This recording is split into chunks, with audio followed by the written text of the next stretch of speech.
Hello friends, स्वागत है आप लोग का एनसीईआरटी जोन में। 6 अगस्त का एक शिफ्ट हो गया है एसएससी सीएचएसएल वाला जो हम पेपर डिस्कस करें, उसमें अभी सेकेंड शिफ्ट डिस्कस करेंगे, शिफ्ट 2। ठीक है। एक चीज़ मैं और बता दूं कि मैं आपको सोर्स भी बताता चलता हूं कि कितने जो डायरेक्ट लूसेंट से हो जाएंगे और कितने के लिए आपको थोड़ा अलग से मेहनत करना पड़ेगा और उसके लिए मुझे वीडियो बनाना पड़ेगा। खासकर मैं देख रहा हूँ कि कुछ क्वेश्चन जो आर्ट एंड कल्चर से आते हैं ना, वो आपको लूसेंट में नहीं मिल रहे हैं, अच्छे से नहीं दिए हुए हैं क्लियर, या दिया भी है तो उतना क्लियर नहीं दिया है। क्योंकि देखो, पहले क्वेश्चन आता था जैसे फोक डांस या जो फेस्टिवल वगैरह से क्वेश्चन आ जाता था, तो नॉर्मली नाम और स्टेट याद करना होता है। अब थोड़ा एक लेवल ऊपर चले गए हैं, इसके लिए मुझे कुछ करना होगा।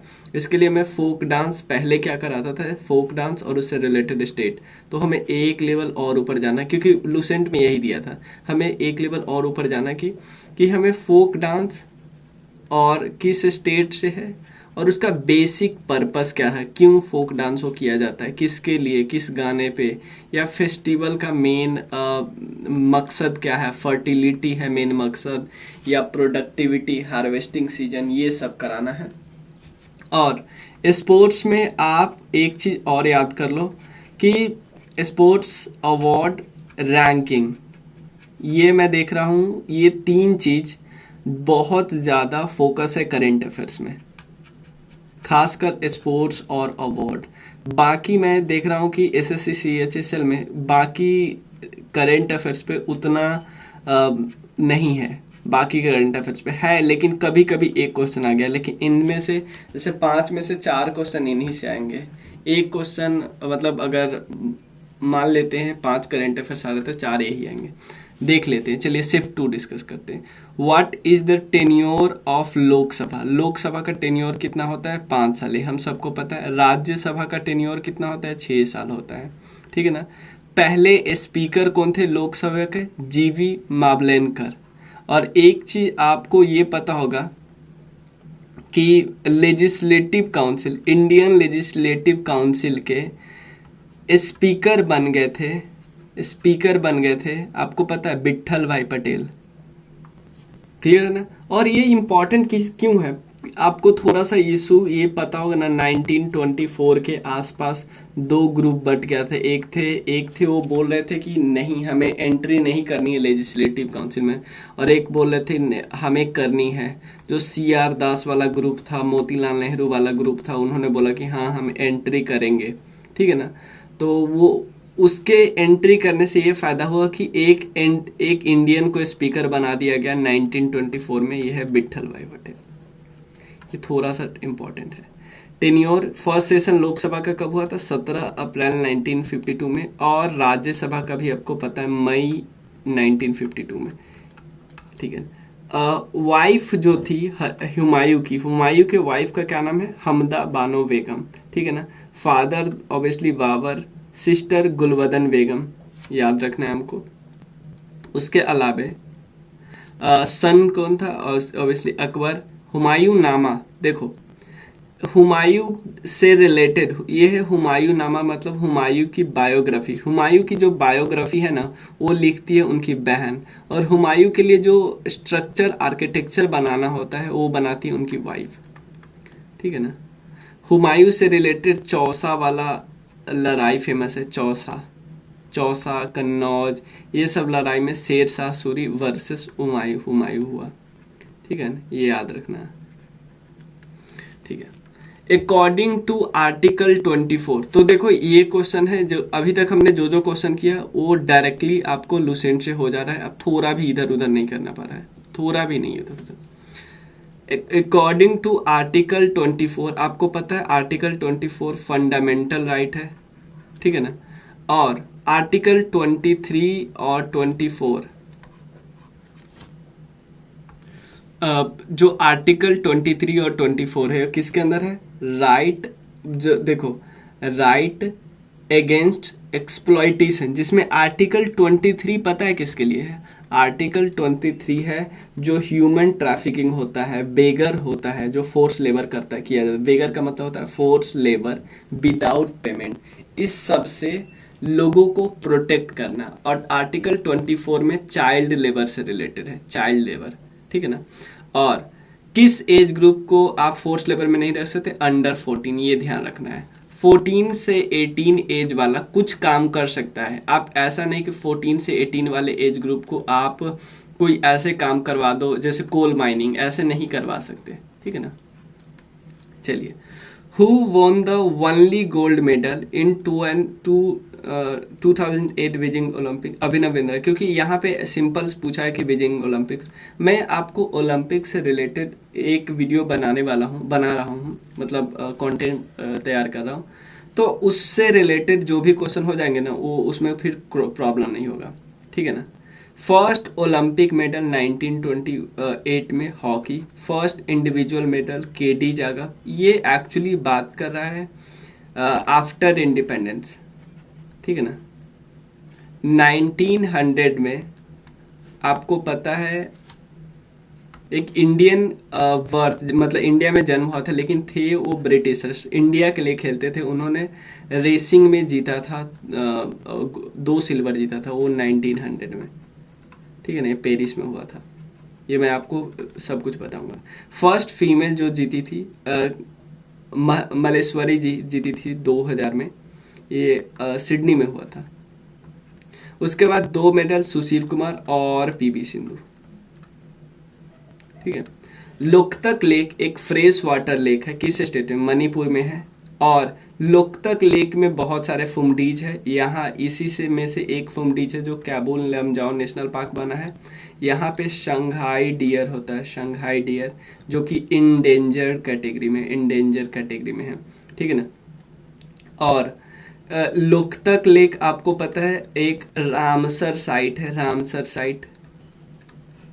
साइट है, क्लियर है ना। चलिए, अब टोटल 42 रामसर साइट है। गवर्नर क्या है, नाजमा हेपतुल्ला, और सीएम है वीरेंद्र सिंह जी। गुरु शिखर एक टॉप पीक है, किस माउंटेन रेंज पे, अरावली पे, ठीक है ना, अरावली पे, क्लियर। और आपको पता है यहाँ अरावली राजस्थान में है। और इंडिया का सबसे ऊंचा कौन होगा, माउंट के जो K2 है, ठीक है ना।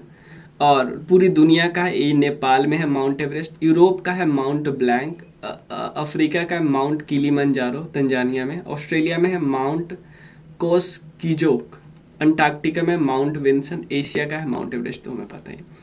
Mount K2 from हुच mountain range, देखो सबसे पहले मैं यहाँ पे गुरु शिखर के बारे में बता दूं, एक थोड़ा सा हिस्ट्री है, माइथोलॉजिकल हिस्ट्री, कि गुरु शिखर है, इनका नाम है पीक ऑफ द गुरु। एक गुरु थे जिनका नाम था दैत्रेया किनके इनकार्सनेशन थे, किनके अवतार थे, विष्णु भगवान के, ठीक है ना। तो दैत्रेया जी का एक टेम्पल डेडिकेटेड है यहाँ पे दैत्रेया जी के नाम पे। और दैत्रेया जी के माँ का नाम है अनुसुया आपको पता है जो एक ऋषि मुनि थे, आत्री उनकी वाइफ थी। और आपको ये पता होगा, जब आपने थोड़ा बहुत रामायण कहीं देखा होगा, पता ही होगा, तो यहाँ पे एक पत्थर होता है, उस पर राम जी पैर नहीं डालते हैं, तो फिर से ये मतलब जिंदा हो जाती है, ठीक है ना। इनको कोई श्राप मिला था इसके हस्बैंड के द्वारा, ठीक है ना, तो ये जिंदा हो जाती है, उसी की बात है, दैत्रेया, अनुसुया, आत्रेया। और माउंट जो K2 है वो किस रेंज पे, काराकोरम है। काराकोरम ट्रांस हिमालय का पार्ट है, यहाँ देखो ये है काराकोरम, लद्दाख, जास्कर और कैलाश, ये सब किसका पार्ट है, ट्रांस हिमालय के पास। उसके बाद है ग्रेट हिमालय, लेसर हिमालय और शिवालिक, ठीक है ना, ग्रेट, लेसर और शिवालिक, क्लियर। यहाँ पे है कंचनजंगा। और ये K2 ये है, ये एक्चुअली अभी पाकिस्तान द्वारा इलीगली ऑक्युपाई किया जाता है, ये हमें पता ही है। पामीर नॉट जो जिसको दुनिया की छत बोलते हैं, वो 2 रेंज को ज्वाइन करता है, एक तरफ से हिंदू कुश और एक तरफ से कुनलुन माउंटेन, ठीक है ना, हिंदू कुश और कुनलुन माउंटेन। और एक चीज आपको पता होगा, जो हिमालय है, हिमालय का बाउंड्री क्या क्या है, ईस्ट टू वेस्ट में, ईस्ट में है नामचा वारवा और वेस्ट में है नंगा पर्वत। और नॉर्थ टू साउथ तो हमें पता ही है, ग्रेटर हिमालय और शिवालिक, ठीक है। चलिए नेक्स्ट है, what is the shortcut for the opening of a new spreadsheet? ये तो आप ऑब्वियसली पीपीटी बनाने में वगैरह कहीं भी स्प्रेडशीट यूज, स्प्रेडशीट एक्चुअली बोलते हैं एक्सेल को, ठीक है ना। और तो कंट्रोल प्लस एन, एन से न्यू, ओपन के लिए ओ, सेव के लिए एस, फॉन्ट के लिए डी, रिलीज के लिए जी,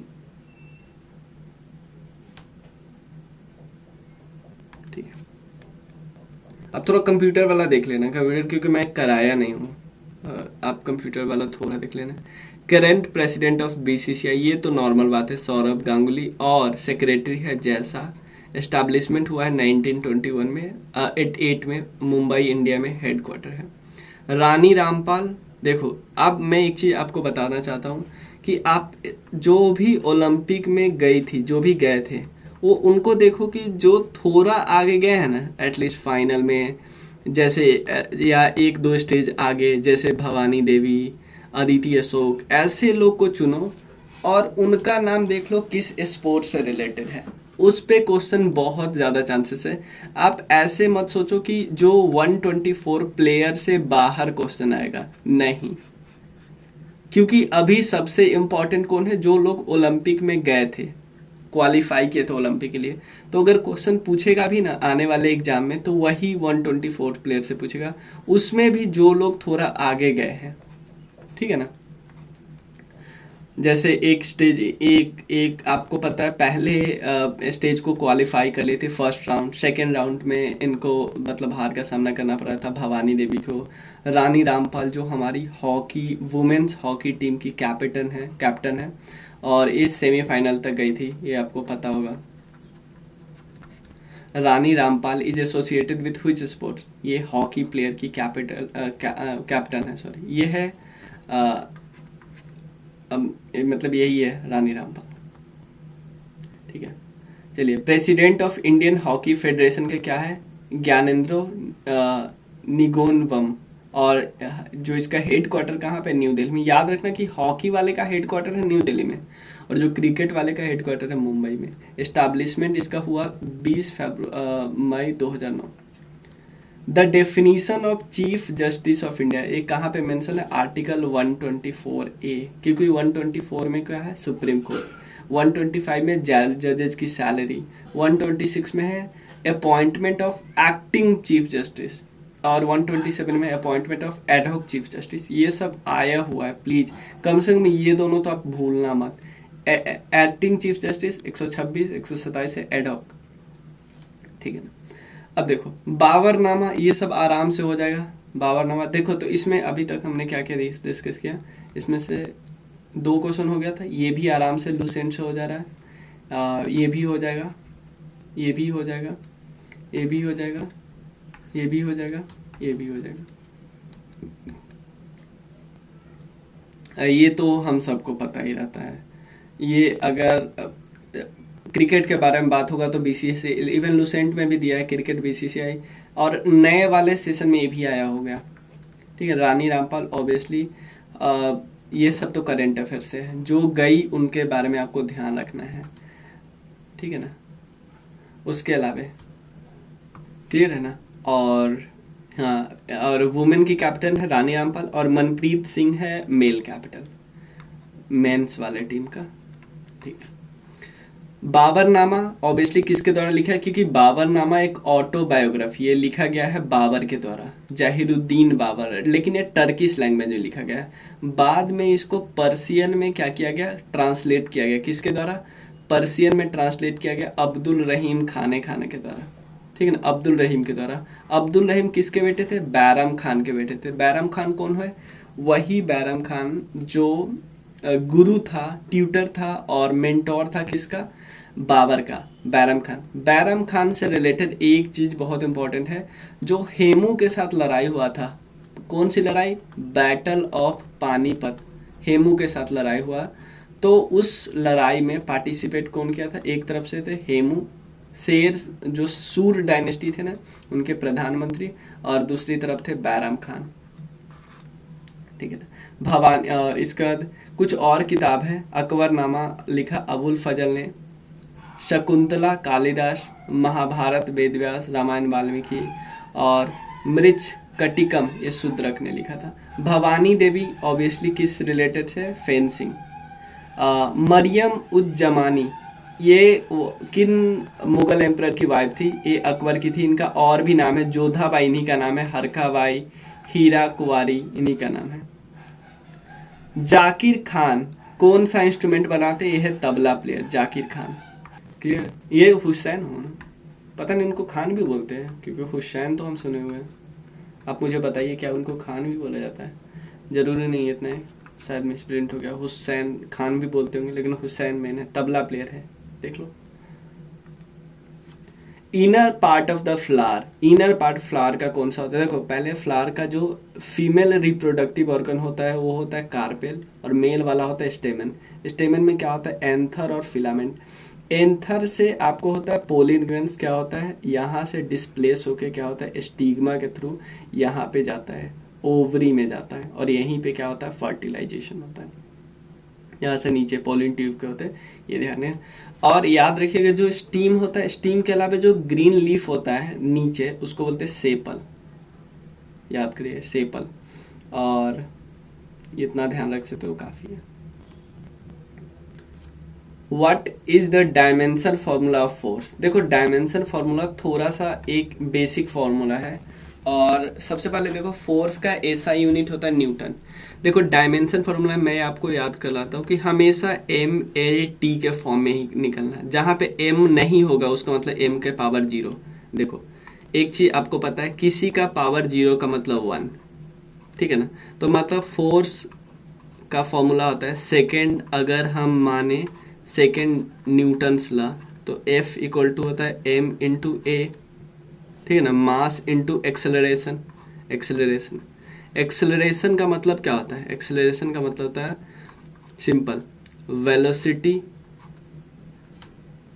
एक्सेलरेशन को हम क्या बोलते हैं? Change in velocity per unit time बोलते हैं ना, तो v अपॉन क्या हम बोलते हैं? v upon T, velocity upon time.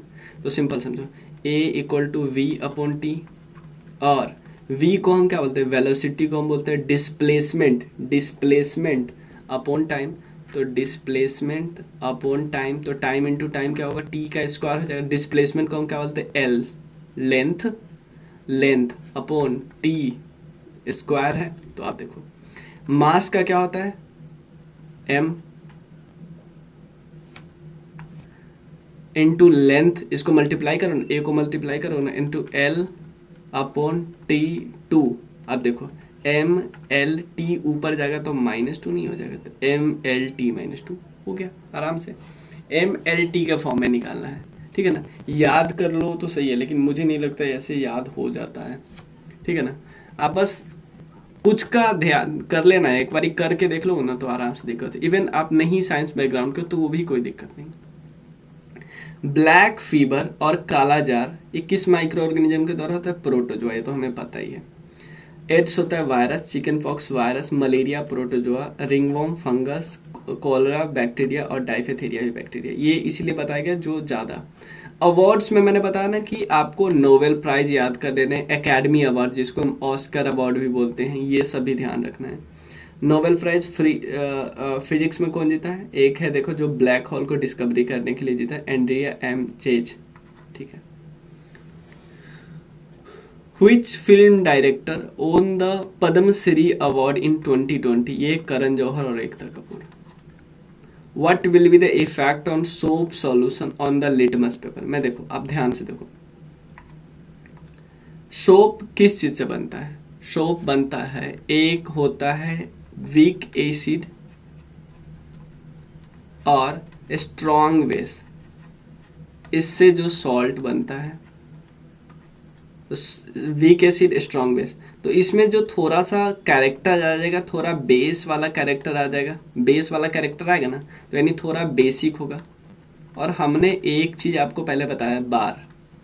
बार का मतलब है कि एसिडिक सॉल्यूशन में ब्लू से रेड में कन्वर्ट हो जाता है। ध्यान देना, एसिडिक सॉल्यूशन में ब्लू से रेड में कन्वर्ट हो जाता है। उल्टा कर दो, अगर बेसिक सॉल्यूशन होगा तो रेड से ब्लू में कन्वर्ट हो जाएगा, red litmus in blue, it will turn red litmus in blue. याद हो गया ना, कोई दिक्कत ही नहीं। हमें एक चीज याद कर लेना, ये ब्लू जो लिटमस होता है वो रेड में कन्वर्ट होता है कब, एसिडिक सॉल्यूशन। लेकिन ये है बेसिक सॉल्यूशन। बेसिक सॉल्यूशन क्या, क्यों? क्योंकि अगर स्ट्रॉन्ग एसिड रहेगा प्लस वीक बेस तो इसमें थोड़ा एसिडिक कैरेक्टर आ जाएगा, ठीक है ना। लेकिन यहाँ पे weak acid plus strong base है तो यहाँ पे बेस वाला थोड़ा कैरेक्टर आ जाएगा। यहाँ पे आप देख सकते हो soap is a combination of weak acid जो कि फैटी एसिड है एंड स्ट्रॉन्ग बेस, ठीक है ना, समझ में आना। इसका पीएच थोड़ा सा बेस वाला होगा, 8 to 9 होगा। Who got the best actress award in 92nd academy award, ये जीता था रेनी जेलवेगर ने। और ये जूरी बनी थी। जूरी एक एक्चुअली एक कैरेक्टर है, मतलब एक रियल स्टोरी है। जूरी गार्लैंड के नाम से ये थी, उनका इन्होंने कैरेक्टर प्ले किया और इनको मिला 92nd एकेडमी अवार्ड यानी ऑस्कर अवार्ड, ठीक है ना, 2020 में। 2021 का भी मिला नहीं है, अभी नॉमिनेशन भी हुआ है, ठीक है। तो मिलते हैं नेक्स्ट लेक्चर में। अगर आपको पूरा कोर्स चाहिए, ठीक है ना, ये तो आपको पेपर करा रहा हूँ, उसके अलावा आपको पूरा चाहिए बुक का, लुसेंट या राकेश यादव सर बुक का, तो आप मुझे मैसेज कर सकते हो यहाँ पे। इवन आप क्राउन जीके के लिए मैसेज कर सकते हो। इसमें अभी क्या क्या हो चुका मैं आपको बताता हूँ। लुसेंट ऑब्जेक्टिव में हो चुका है, एंशिएंट पूरा, बायोलॉजी बस थोड़ा सा बचा हुआ है, इकोनॉमी 40% हो चुका है, उसके अलावा एनवायरनमेंट हो चुका है, इंडियन ज्योग्राफी कंप्लीट हो चुका है, ठीक है। राकेश यादव सर के बुक में हो चुका है। और क्या क्या हो चुका है, एंशिएंट, मॉडर्न, पॉलिटी, केमिस्ट्री का 1-2 चैप्टर बचा, फिजिक्स का ऑलमोस्ट कंप्लीट होने वाला है। और इसके बाद इसमें स्टार्ट करेंगे जो आप बोलोगे। चलिए मिलते हैं, थैंक यू सो मच। मैं इसलिए दोनों को साथ लेके चलता हूँ कि यहाँ पे जो सब्जेक्ट हो रहा है उसके अपोजिट यहाँ पे हो, क्योंकि जितने भी स्टूडेंट लिए वो दोनों सब्जेक्ट लिए, तो ऑब्वियसली सस्ता पड़ता है दोनों। और उनको क्या होता है कि एक बारी में आपका सारा सब्जेक्ट हो रहा है, ठीक है ना। चलिए मिलते हैं फिर, thank you so much. Crown GK में भी ऑलमोस्ट 120 वीडियो आ चुका है, आगे और आएगा। यहाँ पे मेन आप फोकस करते हैं कॉन्सेप्ट पे, ठीक है, क्योंकि आप कर तो चुके हो। कंटेंट देने में अब कंटेंट पे ही फोकस है, लेकिन कंटेंट अब मतलब स्लाइड बना के उससे उतना ज़्यादा फायदा नहीं हो रहा कि आपको समझाना मेन फोकस है इसमें। चलिए मिलते हैं, थैंक यू सो मच।